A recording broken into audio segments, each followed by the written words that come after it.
दोस्तों ये unique card है और इस कार्ड से जुड़े आपके मन में काफ़ी सारे सवाल आ रहे होंगे।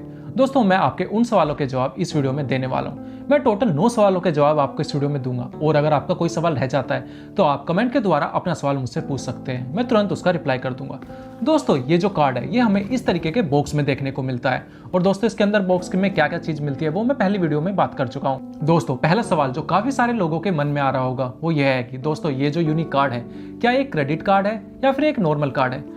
दोस्तों इसके अंदर जो क्रेडिट कार्ड के सारे फीचर रहते हैं वो सभी फीचर हैं, लेकिन इसके अंदर 2 फीचर नहीं है। दोस्तों क्रेडिट कार्ड के अंदर हमारे पास एक ऑप्शन रहता है कि हम क्रेडिट कार्ड के द्वारा एटीएम में अपना कार्ड लगाकर उससे कैश निकाल सकते हैं। दोस्तों वो फीचर इसके अंदर नहीं है। दोस्तों ये एक अच्छी चीज़ है, इसके अंदर ये फीचर नहीं है क्योंकि आप जब भी अपने क्रेडिट कार्ड से कैश को विड्रॉ करते हैं उस पर काफ़ी ज़्यादा चार्जेस लगते हैं और इंटरेस्ट भी उसी दिन से लगना चालू हो जाता है। दोस्तों ये फीचर इसके अंदर नहीं है, ये चीज़ मुझे अच्छी लग रही है। दोस्तों दूसरा फीचर जो क्रेडिट कार्ड के अंदर होता है वो यह है कि आप उसका जो पेमेंट रहता है आप किसी भी ऐप से कर सकते हैं जो क्रेडिट कार्ड का पेमेंट को सपोर्ट करती है। लेकिन दोस्तों ये जो यूनिक कार्ड है क्योंकि ये क्रेडिट कार्ड नहीं है तो आप इसका पेमेंट जो है सिर्फ यूनी ऐप से कर सकते हैं। अब बाकी की जो ऐप रहती है जैसे पेटीएम हो गया या क्रेड हो गई या फ़ोनपे, आप उनके द्वारा इसका पेमेंट नहीं कर सकते। आपको अगर इस कार्ड का पेमेंट करना है तो आपको सिर्फ यूनी ऐप का ही इस्तेमाल करना पड़ेगा। दोस्तों इस कार्ड से जुड़ा दूसरा सवाल यह है कि दोस्तों अगर ये कार्ड जो है ये एक क्रेडिट कार्ड नहीं है तो क्या ये एक डेबिट कार्ड है। दोस्तों इसका जवाब है नहीं, ये एक डेबिट कार्ड भी नहीं है, ये एक प्रीपेड कार्ड है। लेकिन दोस्तों इसका फायदा क्या रहेगा। दोस्तों जो काफ़ी सारी वेबसाइट रहती है उसमें क्रेडिट कार्ड के लिए अलग चार्ज रहता है और डेबिट कार्ड के लिए अलग चार्जेस रहता है। तो उसी तरीके से जो ज़्यादातर वेबसाइट है इस कार्ड को as a debit card treat करती है। यानी मान लीजिए आप 1000 रुपये की पेमेंट कर रहे हैं और 1000 रुपये की पेमेंट पे अगर आप क्रेडिट कार्ड से करते हैं तो वहाँ पर चार्ज दिखा रहा है 10 रुपये का, लेकिन अगर आप डेबिट कार्ड से करते हैं और वहाँ पे चार्ज दिखा रहा है 0 रुपये तो वहाँ पर आपके ऊपर सिर्फ 0 रुपये का चार्ज लगेगा। जबकि अगर आपके पास क्रेडिट कार्ड रहता तो उस पर आपको 10 रुपये का चार्ज देना पड़ता। लेकिन दोस्तों ये सभी जगह ऐसा जरूरी नहीं है कि डेबिट कार्ड की तरह ट्रीट हो, वो डिपेंड करता है कि आप कहाँ पर इस कार्ड को इस्तेमाल कर रहे हैं। लेकिन मोस्टली जहाँ पर भी मैंने काफ़ी सारी ट्रांजैक्शन इस कार्ड से करके देखी है, लेकिन उन सभी जगह पर ये एक डेबिट कार्ड की तरह ट्रीट हुआ है। वहाँ पे मतलब डेबिट कार्ड वाला जो ऑप्शन रहता है उसके अंदर मैं इस कार्ड की डिटेल डालकर पेमेंट कर पाया हूँ। दोस्तों इस क्रेडिट कार्ड से जुड़ा जो तीसरा सवाल आपके मन में आ रहा होगा वो यह है कि इस क्रेडिट कार्ड के अंदर हमें कितना कैशबैक देखने को मिलता है। दोस्तों उसको समझने से पहले मैं बता देता हूँ ये कार्ड जो है आपको 2 वेरिएंट में देखने को मिलता है, यूनी 1/2 और यूनी 1/3। दोस्तों यूनी 1/2 कार्ड जो रहता है उसमें आपको 1.2% का कैशबैक मिलता है और जो यूनी 1/3 कार्ड है उसमें आपको 1% का कैशबैक मिलता है। दोस्तों इस कार्ड में हमारे पास एक ऑप्शन रहता है, अगर आपने जैसे मेरे पास जो कार्ड है वो यूनी 1/2 कार्ड है, तो यूनी 1/2 कार्ड में अगर आपने 12,000 की कोई भी ट्रांजेक्शन करी है तो आपके पास 2 ऑप्शन है। या तो आप 12,000 की ट्रांजेक्शन को 2 बार में पेमेंट कर दीजिए, यानी पहले महीने में 6,000 का और अगले महीने में 6,000 का। या फिर एक दूसरा ऑप्शन है आप 12,000 की जो पेमेंट है पूरी की पूरी एक साथ कर दीजिए और उसका जो कैशबैक है यानी यूनी 1/2 कार्ड में कैशबैक जो है वो 1.2% है, तो आप 1.2% का कैशबैक ले लीजिए। दोस्तों इसी तरीके से होता है यूनी 1/3 कार्ड में, उसमें आपके पास ऑप्शन रहता है कि 12,000 की अगर आपकी ट्रांजैक्शन है तो आप उसे 3 महीने में पेमेंट कर लीजिए। अगर आप 3 महीने में पेमेंट करना चाहते हैं तो आप 4,000 4,000 4,000 का पेमेंट कर सकते हैं बिना किसी कैशबैक के। या फिर अगर आप एक साथ 12,000 का पेमेंट करते हैं तो आप 1% का कैशबैक ले सकते हैं यूनी 1/3 कार्ड में।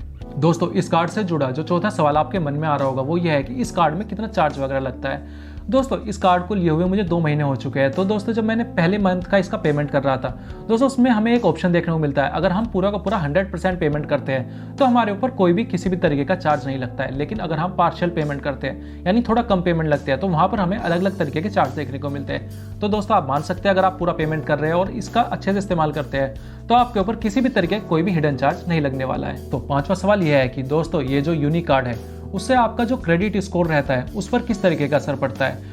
दोस्तों ये यूनिक कार्ड हो या कोई भी तरीके का क्रेडिट कार्ड हो, जब आप उसके लिए अप्लाई करते हैं तो आपका क्रेडिट स्कोर जो है वो थोड़ा सा डाउन जाता है। कुछ पॉइंट हो सकता है 10 पॉइंट, 5 पॉइंट, 15 पॉइंट, वो अलग अलग डिपेंड करता है अलग अलग प्रोफाइल पर। लेकिन अगर आप उसके अपने क्रेडिट कार्ड का पेमेंट जो है वो टाइम पर करते रहते हैं तो लॉन्ग टर्म में उस क्रेडिट कार्ड का आपके जो क्रेडिट स्कोर रहता है उस पर अच्छा ही असर पड़ता है। लेकिन अगर आपका जो क्रेडिट कार्ड का पेमेंट है आप उसे डिले कर देते हैं तभी आपका जो भी लोन वगैरह रहता है उसका बुरा असर पड़ता है आपके क्रेडिट स्कोर पर। दोस्तों काफी सारे लोगों के मन में भ्रम रहता है कि नया क्रेडिट कार्ड अप्लाई करने पर उनका क्रेडिट स्कोर डाउन हो जाता है हमेशा के लिए। दोस्तों ऐसा कुछ नहीं रहता है, थोड़े टाइम के लिए वो डाउन जाता है, लेकिन अगर आप पेमेंट जो है वो टाइम पर करते रहते हैं आपका क्रेडिट स्कोर जो है वो टाइम के साथ साथ इंक्रीज होता रहता है। दोस्तों इस कार्ड से जुड़ा छठा सवाल यह है कि इस कार्ड के अंदर एनुअल फी और ज्वाइनिंग फी जो है वो कितनी लगती है। दोस्तों जैसे मैंने पहले बताया था, इस कार्ड में किसी भी तरीके का कोई भी हिडन चार्ज नहीं है, तो उसी तरीके से इस कार्ड में कोई भी एनुअल फी और ज्वाइनिंग फी जो है फिलहाल तो नहीं है। पूरी तरीके से मैंने वेबसाइट पे भी चेक कर लिया है, वो हर जगह मुझे जीरो देखने को मिली है। और मेरे पास जो कार्ड है उसके पास जो लेटर वगैरह है उन सब में भी जीरो लिखी है। दोस्तों इस कार्ड से जुड़ा 7वां सवाल जो है वो यह है कि इस कार्ड में एक चीज आपको देखने को मिलती है, 500 रुपए तक का फ्यूल सरचार्ज वेवर। तो वो चीज क्या रहती है दोस्तों? उस चीज को समझने से पहले आपको समझना पड़ेगा कि फ्यूल सरचार्ज क्या रहता है। दोस्तों जब भी हम क्रेडिट कार्ड की मदद से पेट्रोल पंप पर फ्यूल को परचेस करते हैं तो हमारे ट्रांजैक्शन पर सरचार्ज लगता है। मान लीजिए आप 1000 का फ्यूल परचेस कर रहे हैं, तो 1000 के फ्यूल पर आपका लगभग 1% का सरचार्ज लगेगा, यानी 1000 के फ्यूल पर आपका 10 रुपये का एक्स्ट्रा चार्ज लगेगा।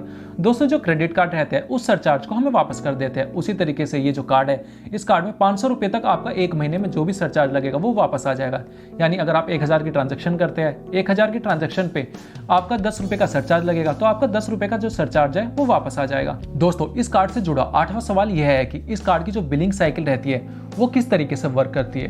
दोस्तों इस कार्ड को मान लीजिए आपके जो कार्ड की बिलिंग डेट है वो 25 तारीख है, तो उसकी 25 तारीख के बाद 10 दिन का आपके पास टाइम रहता है अपने बिल का पेमेंट करने के लिए। दोस्तों जो बिलिंग डेट है ये आपके केस में थोड़ी अलग हो सकती है, तो आप ऐप के अंदर जाकर चेक कर सकते हैं आपकी बिलिंग डेट क्या है। दोस्तों आपने जितना भी खर्चा करा होगा 25 तारीख से पहले तक, उसके बाद आपको जब जैसे ही आपका बिल जनरेट हो जाता है आपको 10 दिन का टाइम मिलता है उसके पेमेंट के लिए। और अगर आप 10 दिन के अंदर अपना जो ये कार्ड है उसका फुल और फाइनल पेमेंट कर देते हैं तो आप पर किसी भी तरीके का कोई भी चार्ज नहीं लगता है। दोस्तों इस कार्ड से जुड़ा जो 9वां सवाल है वो यह है कि इस कार्ड में जो हमें कैशबैक देखने को मिलता है वो क्या हमें रिवॉर्ड पॉइंट के रूप में मिलता है या वो डायरेक्ट मिलता है। दोस्तों ये जो कैशबैक रहता है वो हमें डायरेक्टली अपने जो हमारा क्रेडिट कार्ड रहता है उसके अकाउंट में क्रेडिट हो जाता है। यानी आपका मान लीजिए 1000 रुपये की ट्रांजेक्शन है और उसमें आपका 1% का कैशबैक बैठता है, तो 1000 रुपये पे 1% हुआ 10 रुपये, तो आपका जो ये 10 रुपये का कैशबैक हो डायरेक्टली आपके क्रेडिट कार्ड में, यानी ये जो कार्ड है उस कार्ड में क्रेडिट हो जाएगा। और आपको जो फिर पेमेंट करना पड़ेगा वो सिर्फ 990 रुपये करना पड़ेगा, यानी कैशबैक घटाने के बाद ही करना पड़ेगा। दोस्तों अगर यूनिकार्ड से रिलेटेड आपका कोई सवाल है तो आप कमेंट के द्वारा अपना सवाल पूछ सकते हैं, मैं उस कमेंट का जरूर रिप्लाई कर दूंगा। दोस्तों अगर आपको यह वीडियो अच्छी लगी हो तो इस वीडियो को लाइक कर दीजिए और इसी तरीके की और वीडियोस के लिए चैनल को सब्सक्राइब कर दीजिए। Thanks for watching.